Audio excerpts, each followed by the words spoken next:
are you, friends? This is Anthony Michael Hall. Yeah, and I think we proved our point, Mr. Political Analyst. In 1985, Anthony Michael Hall walked onto the Saturday Night Live stage as the biggest teen star in America. 1 year later, he was gone. But getting let go was not the real problem. The real problem started at the rap party in June 1986. Within 3 years, he overdosed 3 times. He burned through $2 million on drugs and parties. Let me tell you my story, man. Last year, He was arrested 7 times. He lost his Ferrari. He declared bankruptcy. And it all traced back to one night when everything changed. This is the story Hollywood tried to forget. Anthony Michael Hall entered chaos almost the moment he was born. He came into the world on April 14, 1968, in West Roxbury, Boston. And within 6 months, everything around him cracked apart. On October 14, 1968, his parents divorced, leaving his mother Mercedes broke and alone with a baby. She refused welfare and chose motion instead. By 1971, she was hauling toddler Michael to the West Coast, chasing lounge gigs that paid about $200 a week. 18 months later, they were back east in New York City, still scraping, still moving, still surviving. Music was never optional in that life. Mercedes was a blues and jazz singer from a loud Irish-Italian family of 12 siblings, some of them priests, and she treated stages like second homes. By the time Michael was 3, she was dragging him backstage into smoky jazz clubs around New York, places like the Blue Note Club. Cigarette smoke hung heavy in the air, and glasses clinked all night. Somewhere between the haze and the noise, he started memorizing lyrics. By 1972, he could recite Peggy Lee's Fever word for word. Drunk patrons would tip him $50 just to hear him sing. In 1971, a half-sister named Mary Christian was born after Mercedes remarried showbiz manager Thomas Chistaro in 1970. Chistaro later took over handling Michael's deals, turning the family into a strange mix of survival and strategy. They lived in a Hell's Kitchen walk-up that cost $800 a month. Rats ran through the walls. Michael dodged them while practicing lines. Mercedes booked about 40 gigs a year at $300 each by 1975, pulling in roughly $12,000 during a time when inflation from the 1973 oil crisis was crushing everyone. That grind became fuel. Hollywood would later be stunned by the origin story. A 3-year-old reciting jazz standards in nightclubs. Child labor questions whispered, but never stopped him. By age 12, that strange beginning had turned into a commercial machine worth about $150,000. The money started coming fast. At age 7 in 1975, Michael booked a Lipton soup commercial on July 22nd.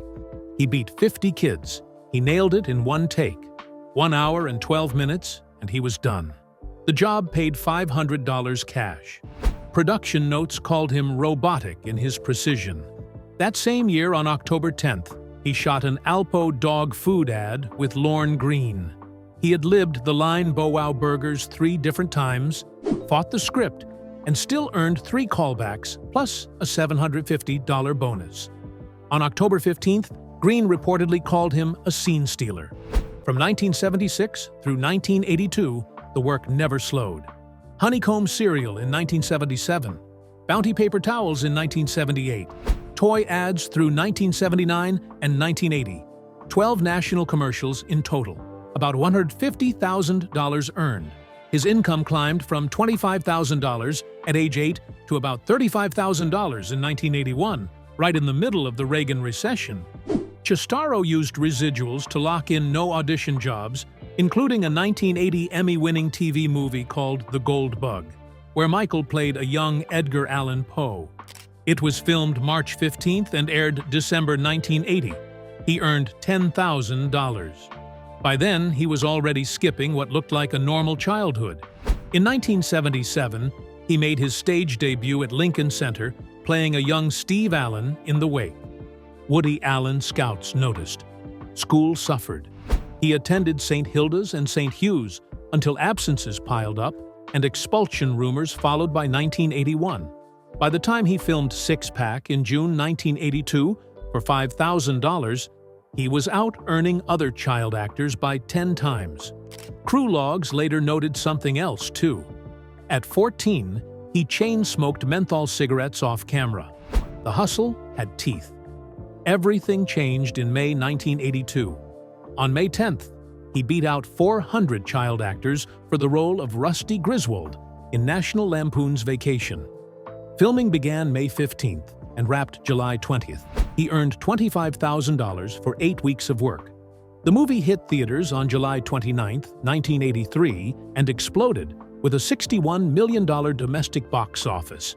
But the set was rough. During a June 15th rehearsal, Chevy Chase punched the 14-year-old in the ribs, angry over ad-libs and attention. Medic logs noted a bruise and an ice pack at 4:17 p.m. John Hughes stepped in, but the tension stayed. On June 22nd, Michael's roller coaster terror scene was real fear. No acting. After the punch, he memorized 50 pages of dialogue overnight during a heat wave and still nailed 17 takes on July 5th. Chase later sent an apology note in July 1982 saying the kid was gold. The note disappeared. That role cracked the door wide open. Hughes cast him again and again. 16 Candles was filmed in March 1983 and paid $50,000. The Breakfast Club followed in September 1984 for $100,000. Weird Science was filmed in June 1984 and paid $125,000. Residuals added another $75,000 by 1984. The family moved out of Hell's Kitchen in October 1983 into a $2,500 a month Upper West Side apartment. By July 1983, the family had banked about $275,000. During 16 Candles, something rare happened. On March 12, 1984, after 10 auditions, Michael suggested his friend John Cusack for a role. Hughes listened. Cusack was hired on the spot. The cafeteria scenes were largely improvised. The film made about $80 million worldwide. During The Breakfast Club, Michael arrived weighing around 165 pounds. Hughes wanted a real nerd. In 3 weeks, he dropped about 20 pounds, landing near 145. On November 5, 1984, he improvised the Elephant Baby line. Hughes kept it. Weird Science followed soon after, filmed from January to April 1985 on a $7.5 million budget. It earned about $38 million. On February 14, 1985, Bill Paxton wandered onto set, and Michael pushed for his casting. Paxton became Chet. Michael's back-end deal paid around $200,000. Fame peaked fast.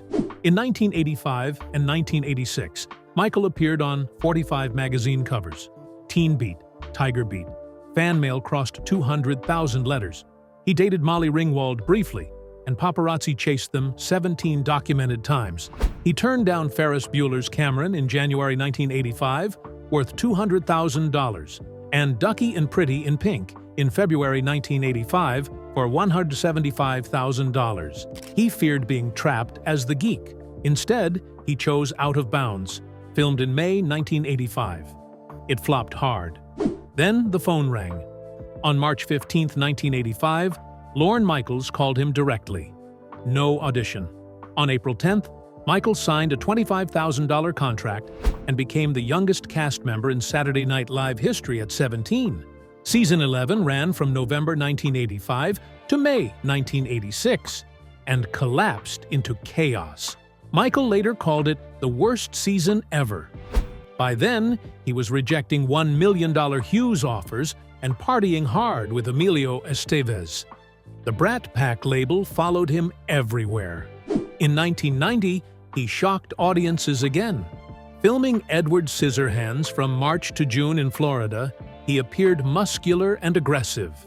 On May 22nd, he improvised an emotional breakdown scene during the ice sculpture sequence. Tim Burton kept it. It was a clean break from the nerd image. Anthony Michael Hall walked into Saturday Night Live at a time when the show was already sweating. Then the pressure doubled because he was only 17. On October 5, 1985, He stepped onto that stage as the youngest cast member ever, and he was sharing his first episode with Robert Downey Jr. People tuned in because they knew his face from The Breakfast Club, so the excitement was real. Still, the numbers told a rough story fast. The season premiere pulled a 12.1 share, the lowest since 1979, and that low number sat over everything that happened next.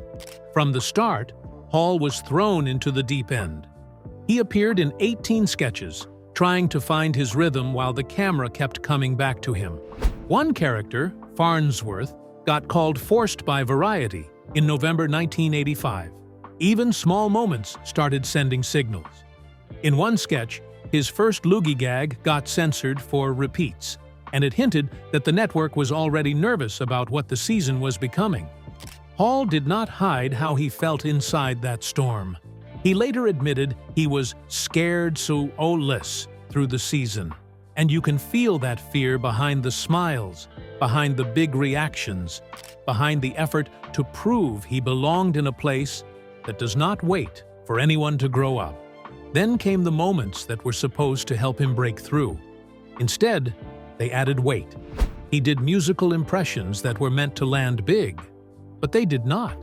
He impersonated Madonna on October 19, 1985, and Prince on November 16, 1985, and both sketches fell flat with a lot of viewers. Critics kept pointing to the same issue. The energy was hard to catch, the timing did not settle, and the pressure to follow legends such as Eddie Murphy and John Belushi hung in the background of every performance. Meanwhile, the season kept bleeding momentum. Average viewership sat around 9.2 million, and the mood backstage got worse. Randy Quaid quit after 7 episodes in December 1985, and that kind of exit only makes a shaky room feel even more unstable. By the time the finale arrived, the show did not even try to hide the chaos. On May 17, 1986, Season 11 ended with the fire sketch, and it played like a warning sign on purpose. Hall's character was trapped in a burning room, while Lorne Michaels rescued only John Lovitz and Nora Dunn.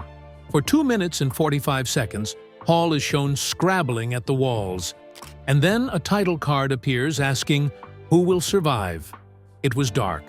It was also direct.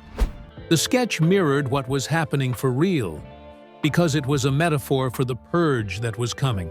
Hall, Robert Downey Jr., and Terry Sweeney were out. The part that stung most was how Hall learned it. He found out by watching TV the next day, on May 18, 1986. No personal call, no quiet talk, just the message, delivered after the fact.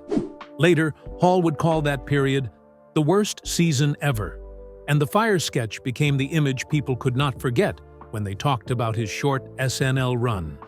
After that, the story kept twisting.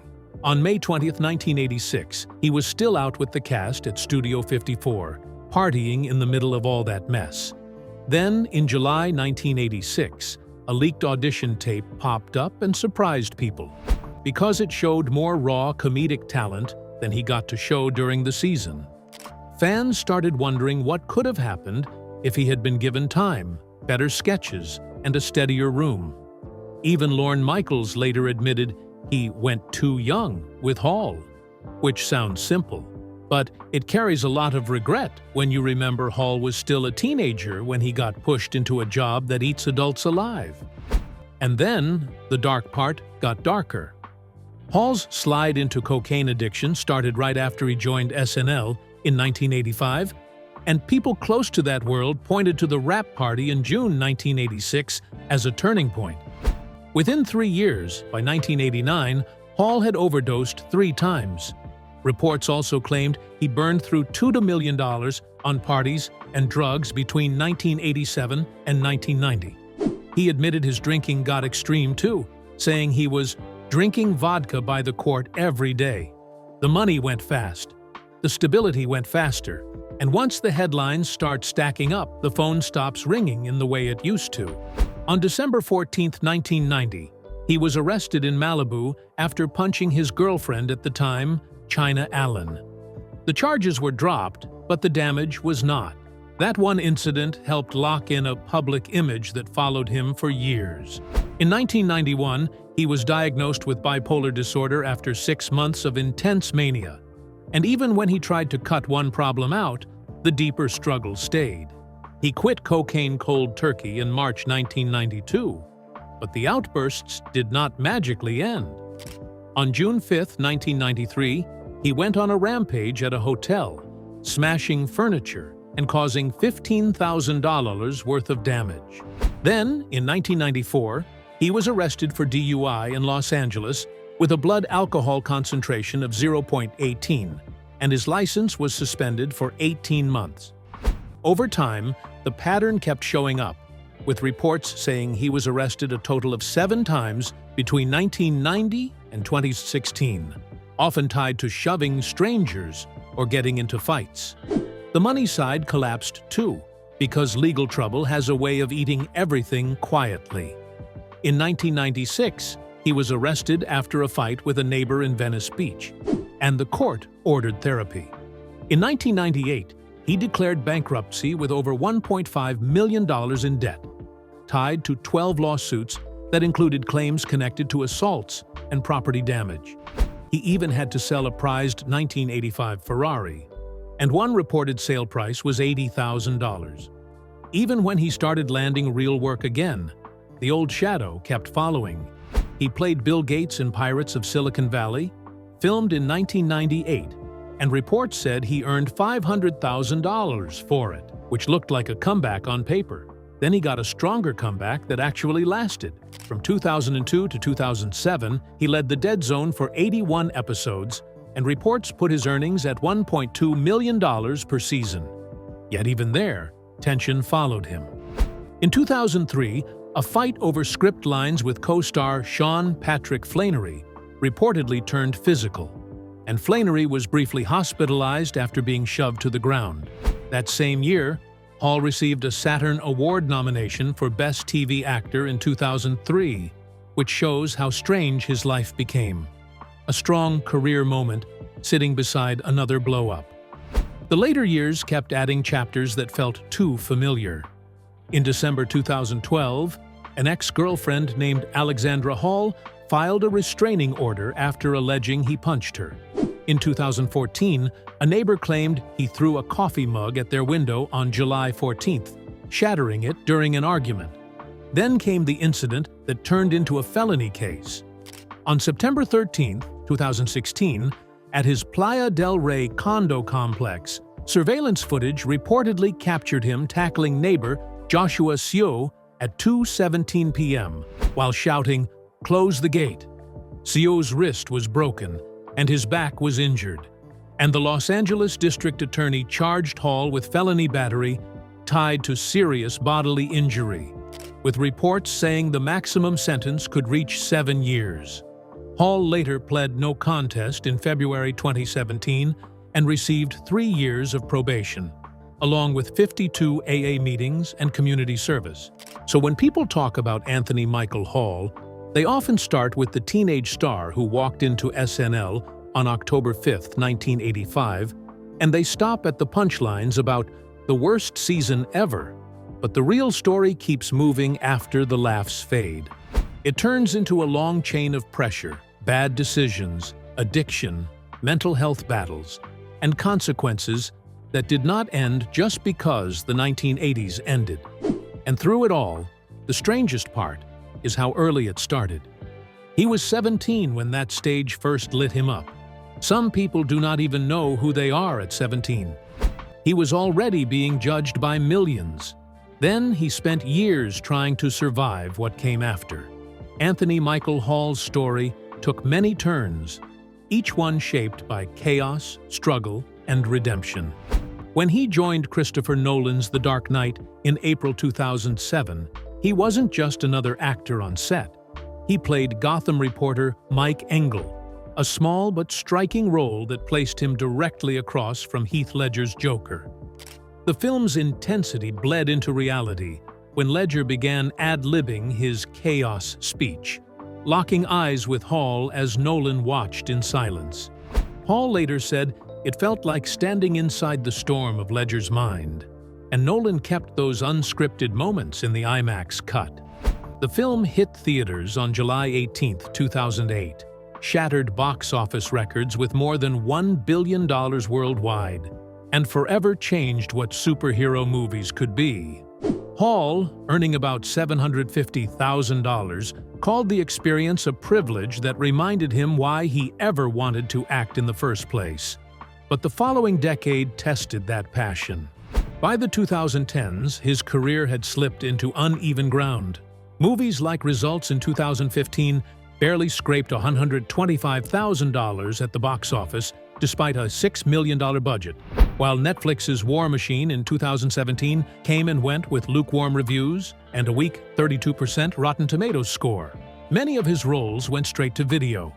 He played broken soldiers, angry veterans, or shadowed men haunted by their pasts. 9 of them between 2012 and 2018. None reignited his career. Critics called him miscast or forgettable, and those words cut deep for a man who once defined an entire decade of film. Behind the scenes, his personal life was falling apart too. Page 6 revealed in 2017 that his public outbursts had roots in bipolar disorder, something first documented in 2003 when his insurers sued him for $612,000 after he was hospitalized with bipolar affective disorder depression with psychotic features. He'd battled those demons quietly for years. But when tabloids called him a violent recluse, he finally fought back. In 2018, he filed a $5 million defamation lawsuit to clear his name. That same year, he was sentenced to probation after an altercation with a neighbor. The stories painted him as unstable, but behind them was a man trying to manage his mind in an industry that often feeds on pain. Family struggles only added to the weight. His daughter India, born in 1999, became the center of a bitter custody battle in 2005. The case cost him around $300,000, but sobriety won him back his role as a father. 4 years clean at the time, he walked out of court with primary custody. It wasn't victory he celebrated, but survival. The process drained him emotionally and financially, yet it also gave him purpose again. Even so, money remained a ghost that haunted him. His net worth, around $4 million by 2025, was mostly built on residuals, like $200,000 a year from the Breakfast Club. But with work drying up, foreclosures came in waves: 2009, 2012, and again in 2018. He tried to sell his Playa del Rey condo for $2 million, but couldn't close the deal. Acting had once given him everything, yet now it barely held him afloat. Then, out of nowhere, came Halloween Kills. Filmed in 2019 and released in October 2021, it marked Hall's long-awaited return to horror. He stepped back into the world of Michael Myers as Tommy Doyle, a role once played by Paul Rudd. This time, though, he wasn't a kid survivor. He was a man hardened by decades of trauma. The movie exploded at the box office with $92 million domestically, on just a $20 million budget. When he shouted "Evil's back," it echoed beyond the screen. Fans felt the weight in his voice, the same raw intensity that defined his early years. It became one of the biggest horror openings of all time and pulled him back into the spotlight after nearly 40 years in the business. That resurgence had actually begun earlier, in 2017, with Bodied, a daring indie about battle rap culture, produced by Eminem and directed by Joseph Kahn. Hall played a rigid professor, cold and skeptical, a stark contrast to the teenage rebel audiences once knew. Critics called it his most stylish turn since the 1980s. The film didn't earn much money, but it reminded people that Hall could still surprise them. After Halloween Kills, Netflix came calling. In 2024, he played the corrupt Senator Ezekiel Swan, opposite Jessica Alba in Trigger Warning. Alba joked he was a menace, and she wasn't wrong. His performance was dark, manipulative, layered with quiet danger. It was another reminder that Hall, now a veteran of 40 years, could still command attention. And he wasn't done. In January 2025, Amazon announced him as a lead villain in Reacher Season 3. The deal paid him $2 million and brought him back into millions of homes. His character, Zachary Beck, was ruthless, a man with power and secrets. Critics called one of his scenes a Russian roulette sequence, the tensest in the series. Within its first week, the show streamed over 200 million minutes, one of Prime Video's biggest releases. For Hall, it wasn't just a comeback, it was proof that he could still stand among the best. Outside of live action, he kept steady through voice work, lending his voice to shows like The Goldbergs and Psych, making around $50,000 per episode. Combined with his residuals, his net worth held strong near $4 million in 2025. He'd built a life of endurance, not excess, learning that consistency could be its own kind of success. Through all the noise, one truth carried him. He had been sober since February 1992. 33 years of saying no to the bottle that once ruled him. He never went to rehab. He did it through sheer will, supported by AA meetings where he later became a mentor. In June 2024, at the 500th meeting of the Hollywood chapter, he stood before hundreds and shared his story. He talked about the vodka, the rage, and the emptiness that nearly killed him. And he spoke about choosing clarity over chaos. But sobriety didn't heal everything. Years of emotional wreckage lingered, much of it traced back to his mother, Mercedes, and her 7 marriages. The instability had left deep scars. From 2018 to 2022, Hall went through EMDR therapy, a process designed to help people reprocess trauma. He said it finally gave him peace after decades of confusion. The therapy helped him see his childhood without fear, allowing him to forgive and move forward. The change showed in his personal life, too. In May 2023, he reconciled with his daughter, India, at her UCLA graduation after years of distance. He invested $100,000 in her short films and started co-producing them. The moment symbolized something bigger than just reunion. It was proof that time and effort can rebuild what pain once destroyed. Hall also stayed open about his mental health. Since 1991, he has managed bipolar disorder through medication and strict self-awareness. He admitted to surviving 4 suicide attempts, each time choosing to stay because of the people who believed in him. His story became a quiet source of hope for those battling the same invisible fight. He turned that survival into service. Between 2010 and 2025, he donated over $500,000 to addiction recovery centers and regularly spoke at 12-step events. He often mentioned a letter from John Hughes back in 1985 that simply said, "You're my son." That single line stayed with him, reminding him that someone once saw his worth when he couldn't. And then came SNL 50. In February 2025, the show that once broke him became the place that finally healed him. He had joined Saturday Night Live at just 17, the youngest cast member in its history, during the chaotic 1985-86 season. Back then, the ratings were collapsing and critics mocked the cast. For years, he avoided watching any of it. But at the SNL 50 reunion, standing inside Studio 8H again after nearly 40 years, something shifted. He reunited with Robert Downey Jr., hugged him at the gala, and called the experience cathartic. 15 million people watched that night as Hall smiled on stage, not as the boy who failed, but as the man who came back. He later told an interviewer that season 11 might have been the worst year in SNL history, but for him, it was still an honor. He even offered to host SNL 50, though NBC declined. Rumors say he appeared briefly in a cameo, closing a circle that had haunted him for decades. His words summed it all up. "The worst season was my honor."